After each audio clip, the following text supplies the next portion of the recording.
نحمده ونصلي على رسوله الكريم اما بعد اعوذ باللہ من الشیطان الرجیم بسم اللہ الرحمن الرحیم۔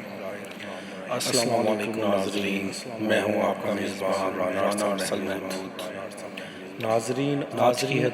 حدیث اور بہترین رزق حضرت سعد بن ابی وقاص رضی اللہ عنہ فرماتے ہیں کہ رسول اکرم صلی اللہ علیہ وسلم نے فرمایا کہ رسول اللہ صلی اللہ علیہ وسلم نے فرمایا جو آدمی کے لیے بہترین رزق وہ ہے جو اللہ کے لیے کافی ہو جائے۔ اپنے اور اپنے پیارے محبوب نبی اکرم صلی اللہ علیہ وسلم کے صدقے ہمیں اپنے اور اپنے پیارے محبوب نبی اکرم صلی اللہ علیہ وسلم کے صدقے ہمیں رزق حلال نبی اکرم صلی اللہ علیہ وسلم حفظ و امان میں رکھے، قرآن پاک اور ہمیں اپنے اور اپنے پیارے محبوب بخش نبی اکرم صلی اللہ علیہ وسلم راستے پر چلنے اور قرآن پاک کے بتائے ہوئے راستے پر چلنے کی توفیق اور ہدایت دے اور اپنی زندگی ناصر ہو کا